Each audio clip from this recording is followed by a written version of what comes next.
বাবুর ৮৮ বর্ষব্যাপী দাম্পত্য জীবন স্ত্রীর সহিত যুদ্ধ বিগ্রহ ও সন্ধি করিতে করিতেই কাটিয়াছে। এমন রণরঙ্গিনী স্ত্রী বঙ্গদেশে প্রায়ই দেখা যায় না। ক্ষেত্রমোহনের বয়স এখন ৪০ বৎসর, স্ত্রী রসময়ীর বয়স ৩০। রসময়ী এর নাম যে রাখিয়াছিল বলিহারি তাহার প্রতিভা।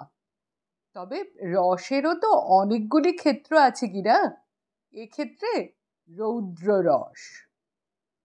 ক্ষেত্রমোহন একজন বাংলানবিশ মুক্তার। হুগলিতে থাকিয়া বেশ ২ পয়সা উপার্জন করেন। বাড়ি তাহার হুগলিতে নহে, জেলার মধ্যে কোন এক পল্লী গ্রামে। তবে কয়েক বছর হইল হুগলিতে নিজ বাটি নির্মাণ করিয়া বাস করিতেছেন। দুঃখের বিষয়, এ পর্যন্ত ক্ষেত্রমোহনের সন্তানাদি কিছুই হয় নাই। স্ত্রীর যেরূপ বয়স আর হইবার ভরসাও নাই। অনেক দিন হইতেই তাহার মাসি পিসি প্রভৃতি পুনর্বার বিবাহ করিবার জন্য তাহাকে অনুরোধ করিতেছেন। ক্ষেত্রমোহনের আন্তরিক বাসনাও তাহাই, কিন্তু রসময়ীর ভয়ে এ পর্যন্ত এই বিষয়ে কোনরূপ চেষ্টা চরিত্র করিতে সাহস করেন নাই। ইতিমধ্যে সামান্য একটা ঘটনা উপলক্ষে রসময়ী ভয়ানক বিপ্লবের সৃষ্টি করিয়া ক্ষেত্রমোহনকে ২ দিন গৃহ ছাড়া করিল। অবশেষে নিজে তাহার পিত্রালয় হালিশহরে চলিয়া গেল। ক্ষেত্রমোহন তখন সাহসে ভর করিয়া গৃহে ফিরিয়া আসিলেন এবং প্রতিজ্ঞা করিলেন রসময়ীর আর মুখ দর্শন করিবেন না, অন্যত্র বিবাহ করিবেন। এ বাড়িতে রসময়ীকে আর ঢুকিতে দিবেন না, এই শেষ। এখানে বলে রাখি, কয়েকদিন আগে শ্রী মৃণাল কুমার পাত্র অনুরোধ করেছেন এই গল্পটা রসময়ীর রসিকতা পাঠ করবার জন্য। অনেক ধন্যবাদ শ্রী পাত্র। আশা করছি আপনার এবং বাকি শ্রোতাদের ভালো লাগবে। বাকি গল্পটা পড়ছি। হালিশহর গ্রামটি হুগলিরই অপর পারে, মধ্যে গঙ্গা প্রবাহিতা। চৌধুরী পাড়ায় রসময়ীর পিত্রালয়। অনেক দিন হইল তাহার পিতামাতার কাল হইয়াছে। এখন সে বাড়িতে রসময়ীর বিধবা দিদি বিনোদিনী এবং তাহার ২টি ছোট ভাই নবীন ও সুবোধ বাস করে। নবীন কাঁচরাপাড়ার কারখানায় কর্ম করে, আর সুবোধ স্কুল ছাড়িয়া এখন বাড়িতেই বসিয়া আছে। এখনো কিছু জুটে নাই। মাসাধিক কাল রসময়ী হালিশহরে বাস করিতেছে। পূর্বে পূর্বে এরূপ স্থলে ২-৪ দিন বা বড় জোর ১ সপ্তাহ পরে দন্তে তৃণ করিয়া ক্ষেত্রমোহন আসিয়া উপস্থিত হইতেন এবং কত সাধ্য সাধনা করিয়া স্ত্রীকে গৃহে ফিরাইয়া লইয়া যাইতেন। কিন্তু এবার সে নিয়মের ব্যতিক্রম দেখিয়া রসময়ী কিছু চিন্তিত হইয়া পড়িয়াছে। পাড়ার একজন বালক প্রত্যহ নৌকোযোগে গঙ্গা পার হইয়া হুগলি ব্রাঞ্চ স্কুলে পড়িতে যাইত। সে ছেলেটি গ্রামে প্রচার করিয়া দিল, ক্ষেত্রমোহন বাবুর বিবাহ দিন স্থির হইয়া গিয়াছে। এই কথা শুনিয়া রসময়ীর দিদি বিনোদিনী একদিন বৈকালে ছেলেটিকে বাড়িতে ডাকিয়া আনিলেন। তাহাকে সন্দেশ ও রসগোল্লা খাইতে দিয়া বলিলেন, বাবা, শুনলাম নাকি আমাদের ক্ষেত্র আবার বিয়ে করছে, এ কথা কি সত্যি? বালক বলিল, হ্যাঁ সত্যি বই কি। আমাদের ক্লাসে সুরেশ বলে একটা ছেলে পড়ে, চুঁচুড়োয় তার মামার বাড়ি, তারই মামাতো বোনের সঙ্গে বিয়ে। ও, তুমি ঠিক জানো? জানি বই কি, সুরেশই তো আমাকে বলেছে, দিন স্থির পর্যন্ত হয়ে গেছে। তার মামার নাম কি?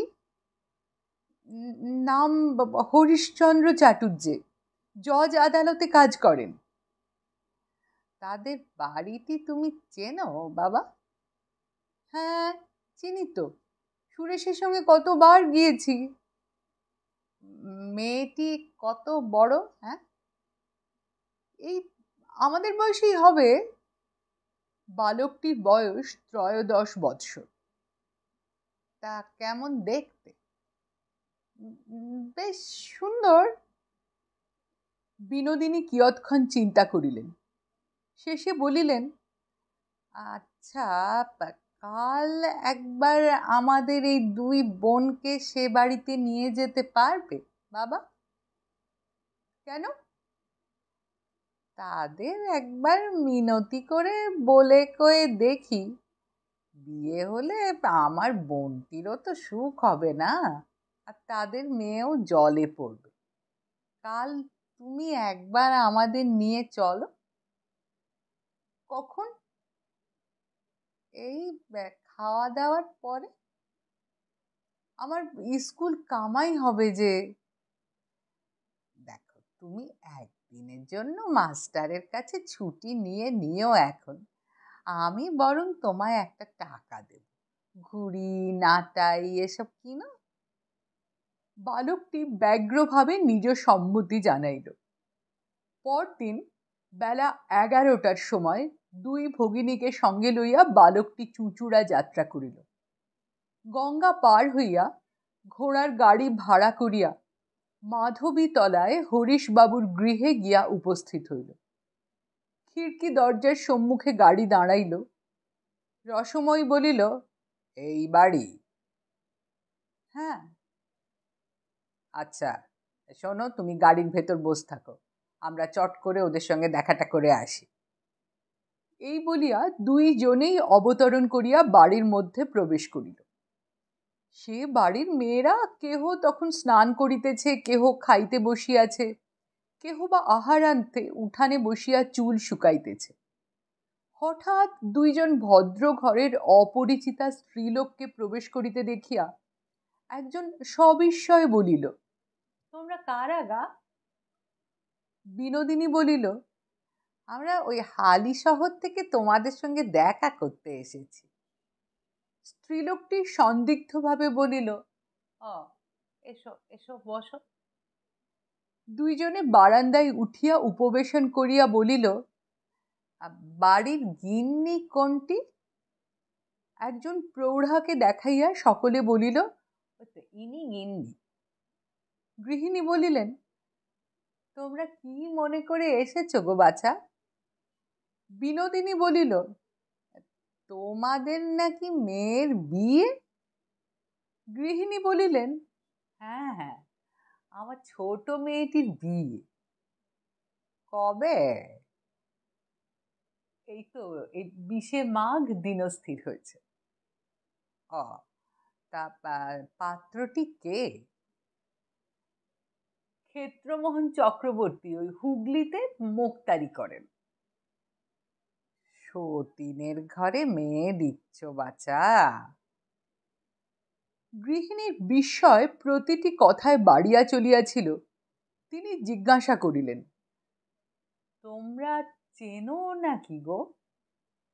বিনোদিনী বলিলেন, চিনি নে আবার, খুব চিনি, আমাদের গ্রামেই তো বিয়ে করেছে সে। গৃহিণী বলিলেন, হ্যাঁ সতীন আছে বটে, কিন্তু সে তো স্ত্রীকে পরিত্যাগ করেছে। রসময়ী এতক্ষণ চুপ করিয়া বসিয়া শুনিতেছিল। তাহার মনের রাগ ক্রমশই বৃদ্ধিপ্রাপ্ত হইতেছিল। এই কথা শুনিয়া হস্তপদ ঠক ঠক করিয়া কাঁপিতে লাগিল, চক্ষু দুটি লাল হইয়া উঠিল। ওদিকে বিনোদিনী জিজ্ঞাসা করিল, কেন পরিত্যাগ করেছে, কিছু শুনেছ গা? শুনেছি সে মাগি নাকি বড় দজ্জাল ছিল। শ্রবণ মাত্র রসময়ী তড়াক করিয়া লাফাইয়া উঠিল। বারান্দার কোণে ছিল একগাছা ঝাঁটা। নিমেষ মধ্যে সেইটা দুই হস্তে ধরিয়া গৃহিণীর উপর সপাসপ মারিতে আরম্ভ করিল, আর সঙ্গে সঙ্গে বলিতে লাগল, কেন কেন আর কি মরবার জায়গা পেলে না? জায়গা পেলে না? আমার স্বামী ছাড়া কি তোমার মেয়ের অন্য পাত্র জুটল না? এই অভাবনীয় ঘটনায় বাড়ির লোকে ক্ষণকালের জন্য হতবুদ্ধি হইয়া রহিল। তাহার পর মহা গণ্ডগোল আরম্ভ হইল। অল্প বয়স্কা বালিকারা দৌড় দিয়া ছুটিয়া কেহ খাটের নিচে কেহ সিন্দুকের আড়ালে লুকাইল। বাড়ির ঝি বসিয়া বাসন মাজিতেছিল। সে বাসন ফেলিয়া, ওরে খুন করলে রে, খুন করলে, ও সে পাই এ পাহারাওয়ালা বলিয়া ঊর্ধ্বশ্বাসে ছুটিয়া রাস্তায় বাহির হইয়া পড়িল। বাড়ির অপর মেয়েরা আসিয়া রসময়ীকে ধরিয়া ফেলিল। রসময়ী তখন গৃহিণীকে ছাড়িয়া তাহাদের উপর কিল চর বৃষ্টি করিতে লাগিল। কাহারও কাপড় ছিঁড়িয়া দিল, কাহারও চুল ছিঁড়িয়া দিল, কাহাকেও খামচাইয়া দিল, কাহাকেও কামড়াইয়া দিল। হাঁপাইতে হাঁপাইতে বলিতে লাগিল, কোনেটি গেল কোথা, তাকে একবার বের করো না, চোখ দুটো গেলে দিয়ে যাই, নাকটা কেটে দিয়ে যাই, দাঁতগুলো ভেঙে দিয়ে যাই। বিনোদিনী এতক্ষণ চুপ করিয়া একপাশে দাঁড়াইয়াছিল।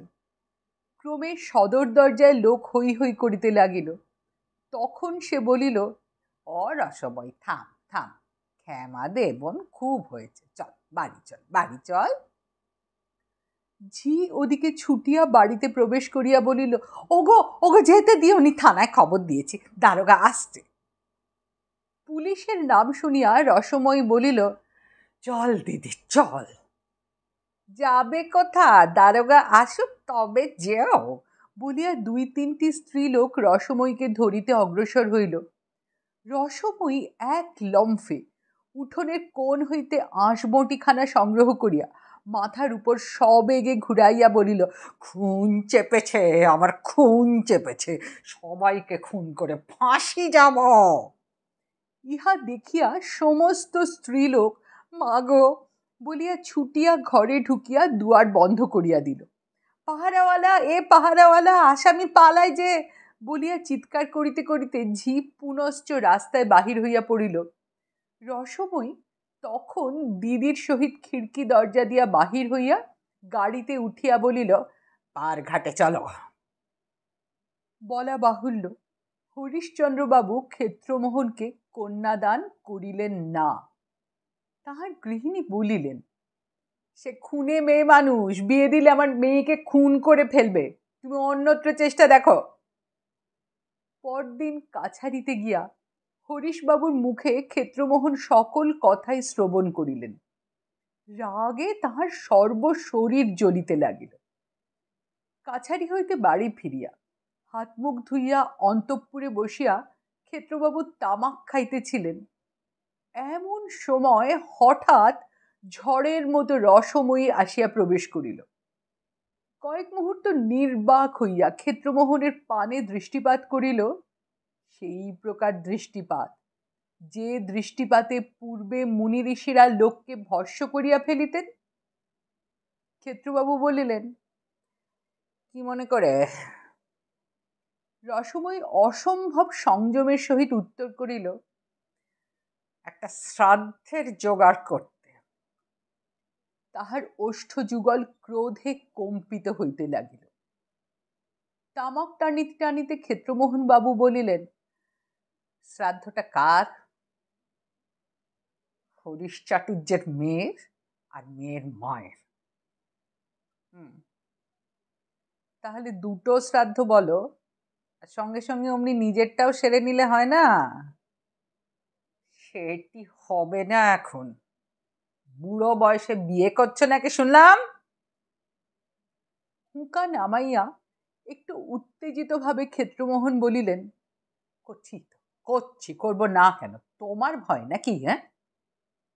রসময়ী চিৎকার করিয়া হাত নাড়িয়া বলিল, করো না, করে একবার মজাটাই দেখো। কি করবে তুমি, কি করবে? এই এমন কিছু না, আঁশবটি দিয়ে সেমের নাকটা কেটে দেব, আর বুকে একখানা 10 মুনে পাথর চাপিয়ে দেব। আর তোমার নাকটা কানটা যদি কেটে দেয় কেউ? এসো কাটো না, তুমি কাটো না হয় বলিয়া রসময়ী নিজ কোমরে 2 হাত দিয়া ঝুঁকিয়া নিজের মুখ ক্ষেত্রমোহনের অতি নিকটে সরাইয়া দিল। স্ত্রীর এতাদৃশ বিনয় দেখিয়া ক্ষেত্রমোহন আবার হুঁকা উঠাইয়া লইয়া আপন মনে টানিতে লাগিলেন। ঝুঁকিয়া থাকিয়া যখন ক্লান্তি বোধ হইল, রসময়ী তখন নিজের মুখ সরাইয়া লইয়া আবার সোজা হইয়া দাঁড়াইল, বলিল, তাহলে আঁশবটিটাতে শান দিয়ে রাখি গে, সম্বন্ধটা পাকা হলে খবর দিও। চুপি চুপি যেন শুভকর্মটা সেরে ফেলো না। ক্ষেত্রমোহন বলিলেন, তুমি না মরলে আর বিয়ে করছি না, তুমি মরবে কবে? এই কথা শুনিয়া রসময়ী বিদ্রুপের স্বরে হা হা করিয়া হাসিয়া উঠিল, বলিল, আমি মরবো কবে জিজ্ঞেস করছো? রশি বামনি এখনই মরছে না, তারা এখনো অনেক দেরি, বিস্তর বিলম্ব। তোমার বিয়ে করবার বয়স যাবে, বুড়ো থুতথুড়ে হবে, ভুঁয়ে মুয়ে হয়ে যাবে, তখন আর কেউ তোমায় মেয়ে দিতে রাজি হবে না, তখন আমি মরব। দাম্পত্য রসালাপ এই পর্যন্ত অগ্রসর হইলে বাহিরে একখানি গাড়ি থামিবার শব্দ হইল। রসময়ী বলিল, তবে সেই কথাই রইল, এখন আসি। দিদি ও পাড়ায় তার জায়ের বাড়ি গিয়েছিল, ভাবলাম তার সঙ্গে এসে তোমার সঙ্গে দুটো মনের কথা কয়ে যাই বলিয়া রসময়ী প্রস্থান করিল। উক্ত কথোপকথনের পর 6 মাস কাটিয়া গিয়াছে। রসময়ীর গর্ব সফল হইল না, সে এখন মৃত্যুশয্যায় শায়িত। সংবাদ পাইয়া ক্ষেত্রমোহনবাবু হালু শহরে গেলেন। চিকিৎসাদের কিছুই ত্রুটি হইল না, কিন্তু রসময়ী বাঁচিল না। গঙ্গা তীরে লইয়া গিয়া ক্ষেত্রমোহন স্ত্রীর মুখাগ্নি করিলেন। আশ্চর্য সংসারের মায়া যে এত কষ্ট দিয়াছে, তাহার জন্য ক্ষেত্রমোহন ঝরঝর করিয়া অশ্রুপাত করিতে লাগিলেন। আরও 6 মাস কাটিল। ক্ষেত্রমোহনের পার্শ্বচর বন্ধু বান্ধবগণ নানা স্থানে পাত্রী অন্বেষণে ব্যস্ত হইলেন। অবশেষে হুগলির নিকটস্থ একটি গ্রামে সুযোগ্য পাত্রীর সন্ধান পাওয়া গেল। ক্ষেত্রমোহন স্বয়ং গিয়া দেখিয়া আসিলেন। মেয়েটি ডাগর, দেখিতেও ভালো। বিশেষ মেয়ের পিতা একটি বড় জমিদারের নায়েব। ওদিককার মামলা মোকদ্দমাগুলিও এই সূত্রে ক্ষেত্রমোহনবাবুর করায়ত্ত হইবে। কন্যার পিতা রজনীকান্ত ঘোষাল ইংরাজি লেখাপড়া জানা ব্যক্তি। বিবাহের কথাবার্তা পাকা হইল। বরের খুড়ো মহাশয় গ্রাম হইতে আসিয়াছেন, করল আশীর্বাদ। প্রভাতে আপিস কক্ষে বসিয়া 2-4 জন মক্কেলের সঙ্গে মোক্তারবাবু কথাবার্তা কহিতেছিলেন। খুড়া মহাশয় একখানি বঙ্গবাসী হস্তে ঘরের কোণে বসিয়া তামাকু সেবন করিতেছিলেন। এমন সময় ডাক পিয়ন আসিল। ক্ষেত্রমোহনবাবুর হস্তে একখানি পত্র দিয়া গেল। খামের উপর হস্তাক্ষরের প্রতি দৃষ্টিপাত করিয়া ক্ষেত্রমোহনের মাথা ঘুরিয়া গেল। 2-4 বার চক্ষু রগড়াইয়া বারংবার খামখানির শিরোনামা পরীক্ষা করিতে লাগিলেন। কাছে আনিয়া দূরে সরাইয়া নানা প্রকারে দেখিলেন।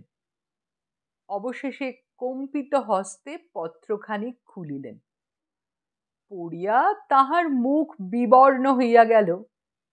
মক্কেলগণকে বলিলেন, আচ্ছা, তোমরা এখন যাও, আজ সকাল সকালেই কাছারি যাব, সেখানেই বাকি কথাবার্তা হবে। এখন মক্কেলগণ চলিয়া গেলে খুড়া মহাশয় বলিলেন, চিঠি এলো ক্ষেত্তর? জড়িত স্বরে ক্ষেত্রমোহন বলিলেন, আগে হ্যাঁ হ্যাঁ। কোথাকার চিঠি? তাই তো ভাবছি। ক্ষেত্রমোহনের মুখভাব এবং কণ্ঠস্বরের বিকৃতি লক্ষ্য করিয়া খুড়া মহাশয় উঠিয়া আসিলেন। তখন ক্ষেত্রমোহন পত্রখানি দ্বিতীয়বার পাঠ করিতেছেন। তাহার নিঃশ্বাস বন্ধ হইবার উপক্রম হইয়াছে, চক্ষু কপালে উঠিয়াছে। খুড়া মহাশয় দ্রুতভাবে বলিলেন, কি কি ব্যাপার, কোনো দুঃসংবাদ নয় তো? ক্ষেত্রমোহন নীরবে পত্রখানি খুড়া মহাশয়ের হাতে দিলেন। তিনি পত্র লইয়া চশমা অনুসন্ধান করিয়া চক্ষে পড়িলেন জানালার কাছে দাঁড়াইয়া খুড়া মহাশয় পত্রখানি পড়িতে লাগিলেন। সাধারণ পাতলা চিঠির কাগজে বেগুনি রঙের ম্যাজেন্টা কালি দিয়ে লেখা। উপরে স্থানের নাম নাই, তারিখ নাই।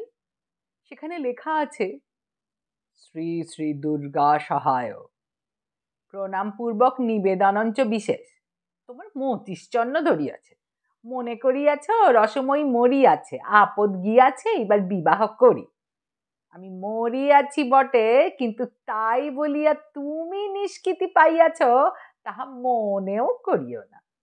বাড়ির সম্মুখে যে বড় বট গাছ আছে, তাইতে আমি আজকাল বাস করিতেছি।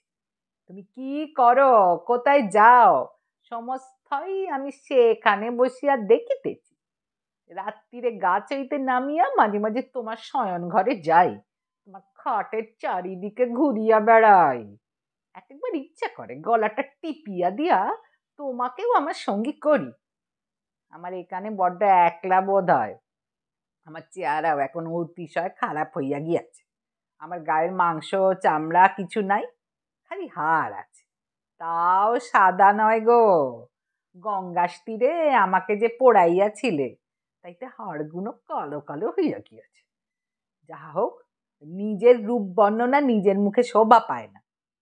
বিবাহ করিও না, করিলে তোমার নলাটে অশেষ দুর্গতি নেকা আছে।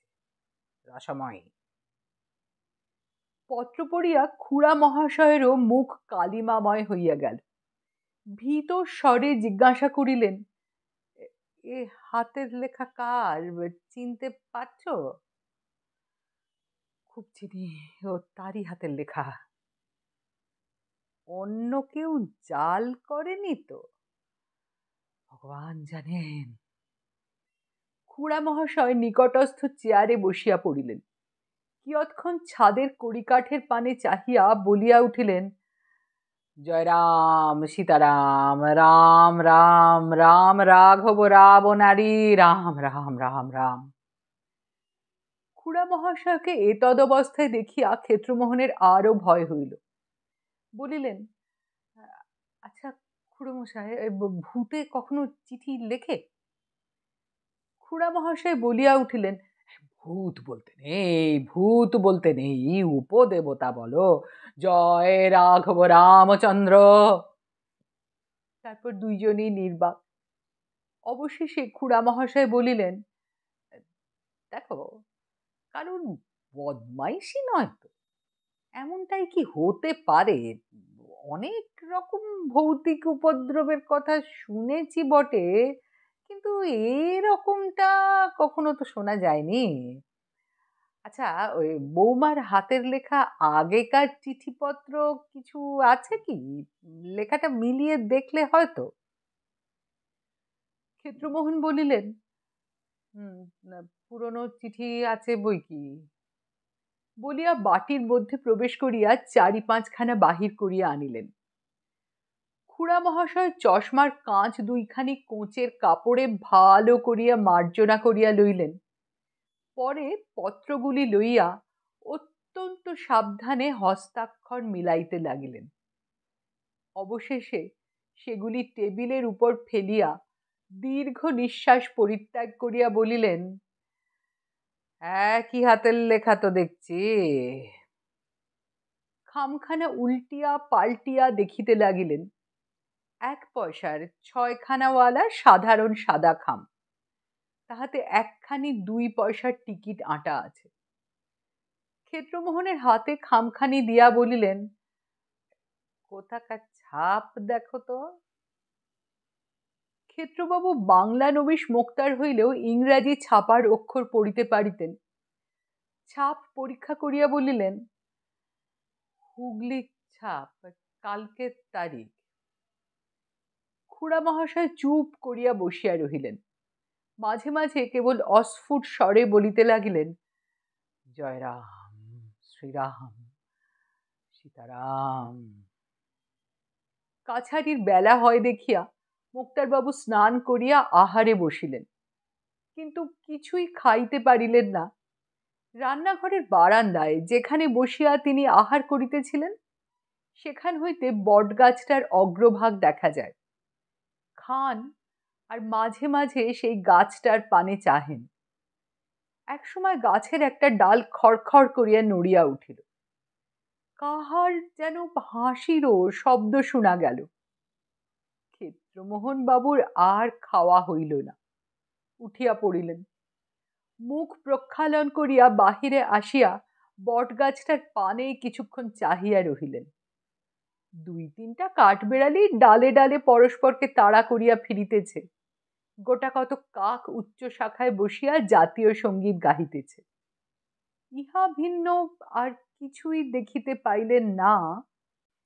সেই দিন সন্ধ্যাবেলায় ক্ষেত্রমোহনের শয়নকক্ষে খুড়া ভাইপো বসিয়া কথোপকথন করিতেছিলেন।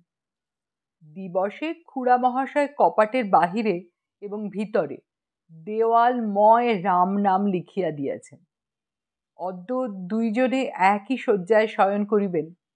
বালিশের তলায় একখানি কৃত্তিবাসী রামায়ণ রক্ষিত হইবে এবং ঘরে সমস্ত রাত্রি আলো জ্বলিবে বন্দোবস্ত হইয়া গিয়াছে।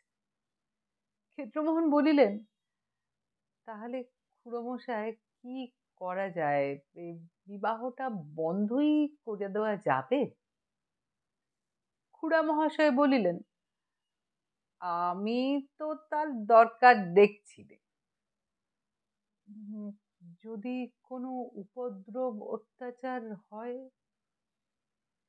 খুড়া মহাশয় কিয়ৎকাল চিন্তা করিলেন, শেষে বলিলেন, ভয়ের কোনো কারণ দেখি নে। ওই যে বলেছে ইচ্ছে করে তোমার গলাটা টিপে দিই। না না, তা পারবে না, হাজার হোক স্বামী তো বটে। আর ওই যে বলেছে বিয়ে করো না, করলে তোমার অশেষ দুর্গতি হবে।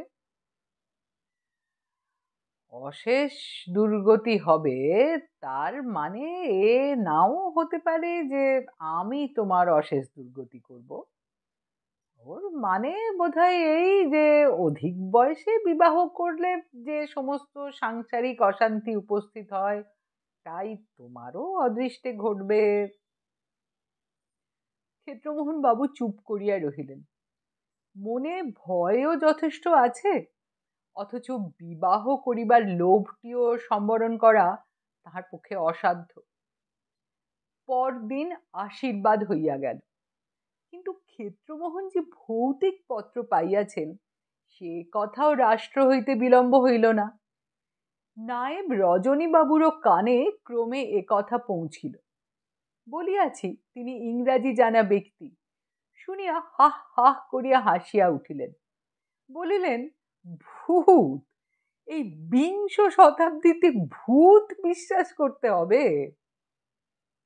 বিবাহের দিনও স্থির হইয়াছে 8ই ফাল্গুন, আর 5 দিন মাত্র বাকি আছে। উভয় পক্ষ হইতে সমস্ত আয়োজনাদি হইতেছে। বিকালে বৈঠকখানায় ক্ষেত্রমোহন জনকয়েক বন্ধু বান্ধব সহ বসিয়াছিলেন।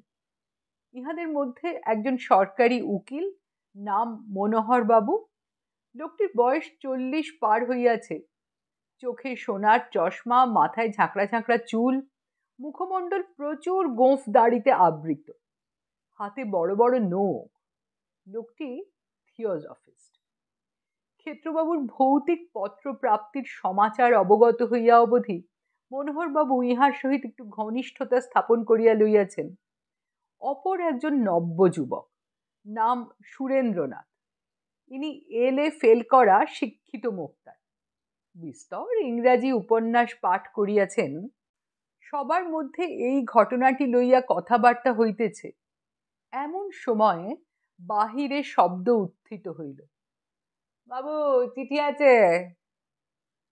পর মুহূর্তে ডাকপিয়ন প্রবেশ করিয়া ক্ষেত্রবাবুর হাতে একখানি পত্র দিল। পত্রখানি হাতে লইয়া ক্ষেত্রমোহন বাবুর চক্ষু স্থির হইয়া গেল। বলিলেন, মশাই, আবার সেই। পত্র খুলিয়া পাঠ করিয়া সেখানি সকলের সম্মুখে ফেলিয়া দিলেন। থিওজফিস্ট বাবুটি অতি আগ্রহের সহিত সেখানে কুড়াইয়া লইয়া পাঠ করিলেন। শেষে নবীন মোক্তার বাবুটির হাতে সেখানে দিলেন। পত্রখানি এইরূপ: শ্রী শ্রী দুর্গা সহায়, প্রণাম পূর্বক নিবেদনঞ্চ বিশেষ। এত সহজ তোমার, আশীর্বাদ পর্যন্ত হইয়া গিয়াছে।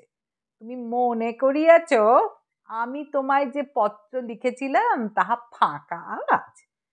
রসি বামনি তেমন মেয়ে নয়। আমি মানা করা সত্ত্বেও বিবাহ করিবে। এখনো সাবধান হও, এ দুর্মতি পরিত্যাগ করো, নইলে একদিন গভীর রাত্রিরে তুমি যখন ঘুমাইয়া থাকিবে, বট গাছ হইতে নামিয়া তোমার বুকে একখানা 10 মুনে পাথর চাপাইয়া দিব। ঘুম আর ভাগিবে না। রসময়ী। একে একে সকলে পত্রখানি পড়িলেন। পড়িয়া স্তম্ভিত হইয়া বসিয়া রহিলেন। শিক্ষিত মোক্তার বাবুরও মুখ শুকাইয়া গেল। তথাপি তিনি মন হইতে সংশয় দূরে নিক্ষেপ করিয়া বলিলেন, আচ্ছা ক্ষেত্রবাবু, আর একবার বেশ করে লেখাটা পরীক্ষা করে দেখুন দেখি, আপনার স্ত্রীর হাতের লেখাই বটে তো? ক্ষেত্রবাবু বলিলেন, হ্যাঁ, কোনো সন্দেহ নেই, শুধু হাতের লেখার মিল হলেও সন্দেহ করতাম। তার যেখানে যেখানে যে যে বানান ভুল চিরটা কাল হতো, এই চিঠিতেও তাই। সে চিরকালই ওই শ্রী শ্রী এক জায়গায় আর দুর্গা একটু তফাতে লিখত, এই দুখানা চিঠিতেও তাই। তাছাড়া চিঠিতে এমন সব কথাবার্তা রয়েছে যা সে জীবিত কালেও মুখে সর্বদাই ব্যবহার করত। সকলে নিস্তব্ধ হইয়া বসিয়া রহিলেন। কিয়ৎ পরে সুরেন্দ্রবাবু গলা ঝাড়িয়া জিজ্ঞাসা করিলেন, তার মৃত্যুর সময় আপনি উপস্থিত ছিলেন? হ্যাঁ, ছিলাম বইকি। আপনি সঙ্গে সঙ্গে ঘাটে গিয়েছিলেন? হ্যাঁ, গিয়েছিলাম। চিতার ওপর তার দেহ রাখবার পর তার মুখ আপনি আর দেখেছিলেন? হ্যাঁ, দেখিনি আবার, আমি নিজেই তো মুখাগ্নি করেছি। ওহে, তুমি যা ভাবছো তা নয়, কোনো ভুল হয়নি। নব্য মোক্তারবাবু তখন ঘাড় হেঁট করিয়া বসিয়া রহিলেন।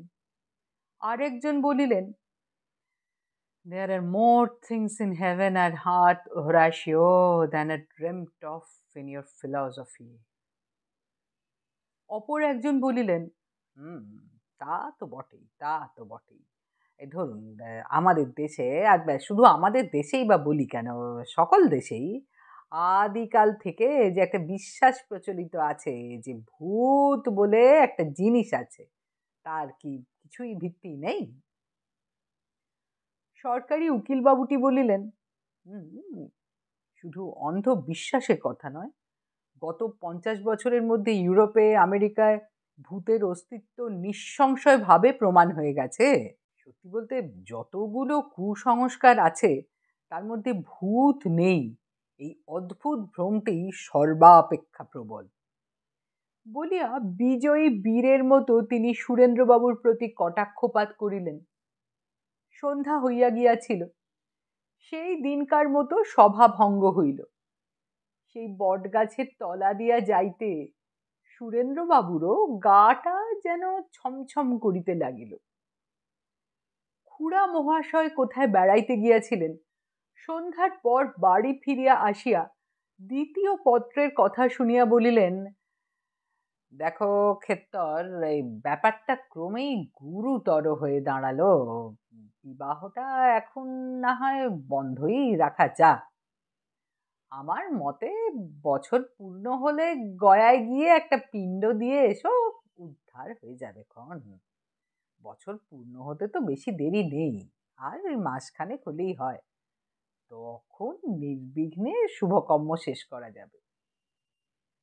ক্ষেত্রবাবু বলিলেন, হ্যাঁ, তা বেশ, সে ভালো কথা।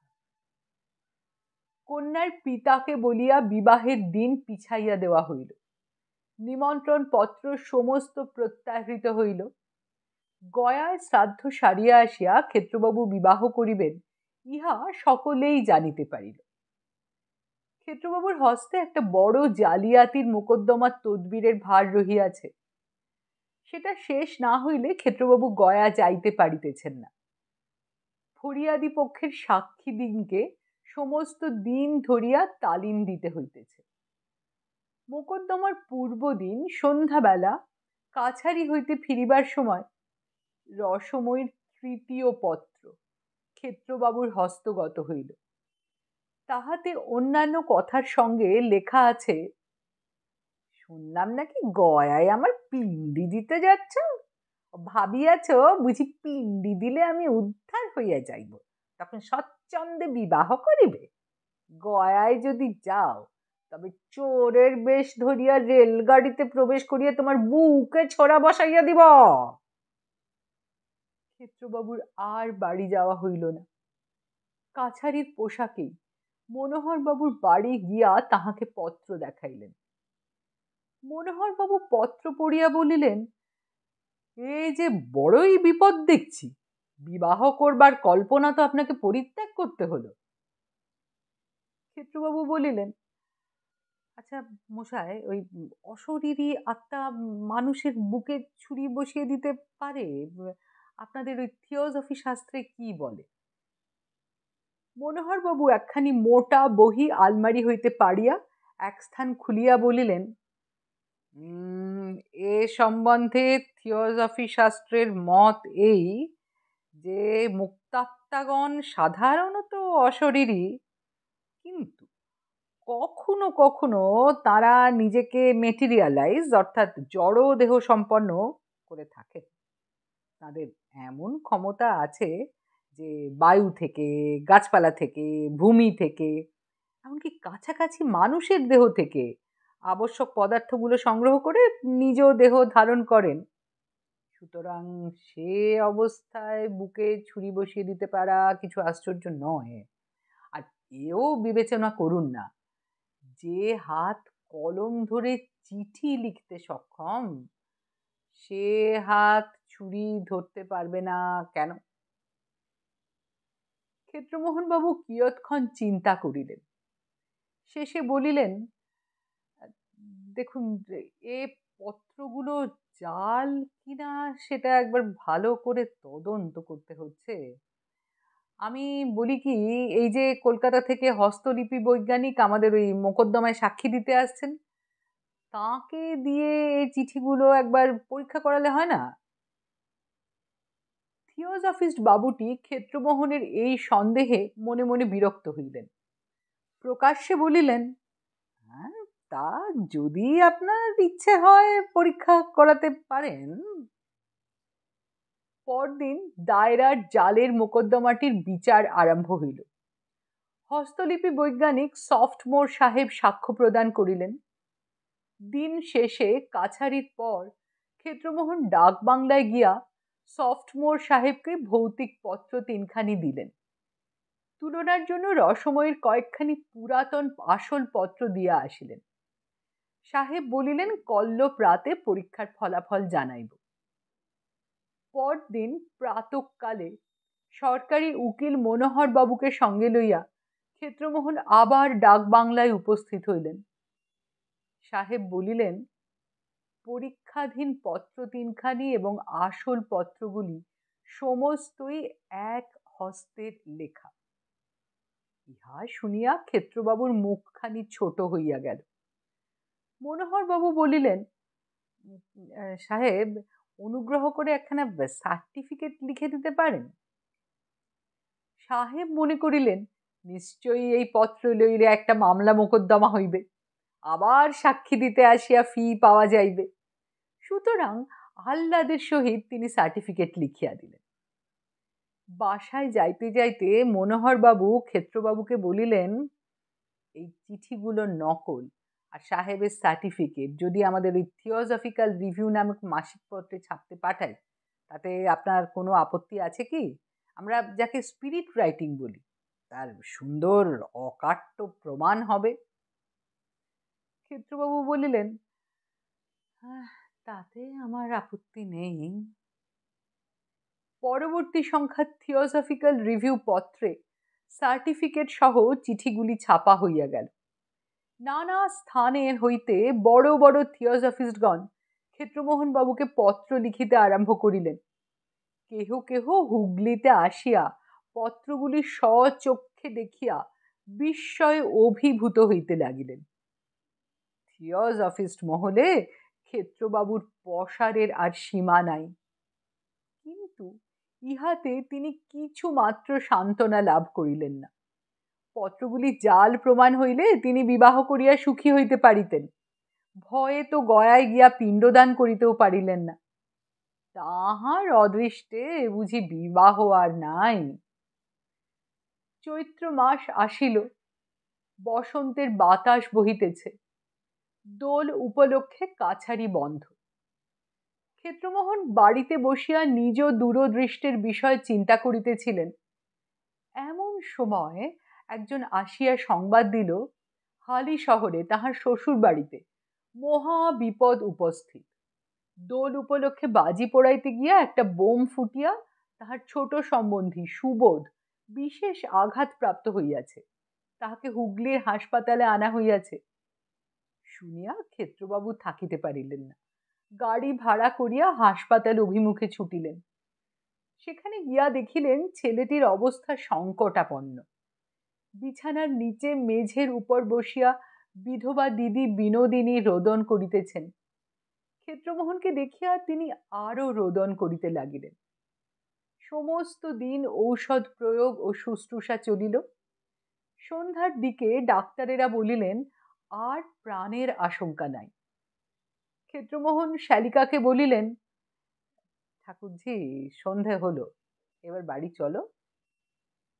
বিনোদিনী বলিলেন, আমি সুবোধকে ছেড়ে বাড়ি যেতে পারবো না। তুমি সমস্ত দিন অনাহারে আছো, স্নানাহার পর্যন্ত হয়নি। তা না হোক, আমি যেতে পারবো না। অবস্থা বুঝিয়া হাসপাতালের ডাক্তাররা বলিলেন, আপনাকে বাড়ি যেতে হবে, এখানে তো রাত্রে থাকতে পারেন না, কাল সকালে আবার আসবেন, এখন আর কোনো ভয় নেই, বিপদ যা তা কেটে গেছে, আমরা সেবা শুশ্রূষা করব, আপনার কোনো চিন্তা নেই, আপনি বাড়ি যান। অনেক বুঝাইতে বিনোদিনী সম্মত হইলেন। ক্ষেত্রমোহনকে বলিলেন, তুমি তবে আমায় হালি শহরে নিয়ে চলো, রাত্রে সেখানেই থাকবে, কাল ভোরে আবার আমায় এখানে পৌঁছে দিতে হবে তো। ক্ষেত্রমোহন তাহাই করিলেন। হালি শহরে রাত্রি কাটিল। ভোরে উঠিয়া স্বহস্তে এক ছিলিম তামাক সাজিয়া ক্ষেত্রমোহন ধূমপান আরম্ভ করিয়াছেন। এমন সময় বাহিরে মহা গণ্ডগোল উপস্থিত হইল। তাড়াতাড়ি হুঁকা রাখিয়া বাহিরে গিয়া দেখেন লাল পাগড়িতে বাড়ি ঘেরাও করিয়া ফেলিয়াছে। অশ্বপৃষ্ঠে স্বয়ং পুলিশের সুপারিনটেন্ডেন্ট সাহেব দুয়ারে দাঁড়াইয়া, সঙ্গে কয়েকজন দারোগা আর হেড কনস্টেবলও আছে। পুলিশ সাহেবের সঙ্গে ক্ষেত্রবাবুর পরিচয় ছিল। নত হইয়া সাহেবকে সেলাম করিলেন। সাহেব চুরুট মুখে বলিলেন, লো মুখতিয়ার, তুমি এখানে কি করিতেছ? ক্ষেত্রবাবু বলিলেন, হুজুর, এ আমার শ্বশুর বাড়ি। ইহা তোমার শ্বশুর বাড়ি আছে? আমি তোমার শ্বশুর বাড়ি সার্চ করিব। আগে কেন হুজুর? এখানে বোমা তৈয়ারি হয় কিনা দেখিবে, সার্চ ওয়ারেন্ট আছে। বলিয়া সাহেব সার্চ ওয়ারেন্ট খানি ক্ষেত্রবাবুর হস্তে প্রদান করিলেন। ক্ষেত্রবাবু সেখানে উল্টিয়া পাল্টিয়া দেখিয়া সাহেবের হাতে ফিরাইয়া দিলেন। বলিলেন, হুজুর মালিকে যা ইচ্ছে করতে পারেন। সাহেব বলিলেন, স্ত্রী লোকগণকে লুকাইয়া রাখো। পুলিশ গৃহ মধ্যে প্রবেশ করিল। স্ত্রীলোকগণের মধ্যে কেবল বিনোদিনী, তিনি পুলিশের ভয়ে কোথাও লুকাইবার প্রয়োজন দেখিলেন না। হরিনামের মালাটি হাতে করিয়া উঠানে তুলসী তলায় বসিয়া রহিলেন। খানা তল্লাশি আরম্ভ হইল। বন্দুক, বারুদ, ডিনামাইট, বোমা, বর্তমান রণনীতি, যুগান্তর, গীতা, দেশের কথা, রিভিউ অফ রিভিউজ প্রভৃতি কিছুই বাহির হইল না। বাহির হইল হিন্দু সৎকর্মমালা, গুপ্তপ্রেস পঞ্জিকা, কাশিদাসী মহাভারত এবং একখানা বটতলার ছেঁড়া উপন্যাস। ক্ষুদ্র বা বৃহৎ কোনো দেশনায়কের কোনো ছবিও বাহির হইল না। বাহির হইল কেবল খানকতক কালীঘাটের পট এবং একখানা আর্ট স্টুডিওর গণেশ মূর্তি, জমিদারের খানকতক পুরাতন দাখিলা এবং একটি ধুলি মলিন চিঠির ফাইল বাহির হইল। বিনোদিনীর বাক্স হইতে বাহির হইল এক বান্ডিল চিঠি এবং খান কয়েক ঠিকানা লেখা সাদা খাম। সমস্ত জিনিস উঠানে আনিয়া জমা করা হইল। একজন দারোগা কাগজপত্রগুলির ফিরিস্তি প্রস্তুত করিতে লাগিলেন। ক্ষেত্রমোহনও সেইখানেই বসিয়াছিলেন।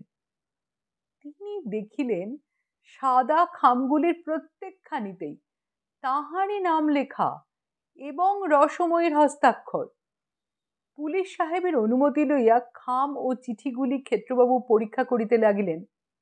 খান 20 চিঠি রহিয়াছে, সমস্তই বেগুনি রঙের ম্যাজেন্টা কালিতে রসময়ীর হস্তাক্ষরে লিখিত।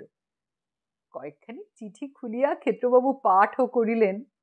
নানা অবস্থা কল্পনা করিয়া পত্রগুলি লিখিত। কোনো কোনোটাতে বট গাছের বাসস্থানেরও উল্লেখ আছে। একখানাতে আছে, গয়ায় পিণ্ডদান করিয়া আসিয়াছ বলিয়া মনে করিও না যে আমি আর তোমার অনিষ্ট করিতে পারি না। এখনো রশি বামনি তোমার ঘাড় মটকাতে পারে। একখানেতে রহিয়াছে, শুনিলাম বিবাহের দিন স্থির হইয়াছে, এখনো সাবধান। একখানাতে আছে, কল্ল তোমার বিবাহ, এত মানা করিলাম কিছুতেই শুনিলে না। আচ্ছা, বাসর ঘরে আগুন জ্বালাইয়া তোমাকে আর তোমার বউকে পুড়াইয়া মারিব, ইত্যাদি। সমস্ত ব্যাপারটা দিনের আলোর মতো তখন ক্ষেত্রমোহনের নিকট পরিষ্কার হইয়া গেল। বিনোদিনী তুলসী তলায় বসিয়া সমস্ত দেখিতেছিলেন। ক্ষেত্রমোহন বলিলেন, ঠাকুরজি এসব কি? ঠাকুরজি আপন মনে মালা জপ করিয়া যাইতে লাগিলেন। গল্পটা এখানেই শেষ। শিগগিরই আসছি নতুন গল্প নিয়ে। আর মনে করিয়ে দিচ্ছি, আপনার মতামত নিচে কমেন্ট বক্সে জানাতে, ভিডিওটা ভালো লেগে থাকলে লাইক করতে এবং এখনো সাবস্ক্রাইব না করে থাকলে দয়া করে সাবস্ক্রাইব করতে। ধন্যবাদ।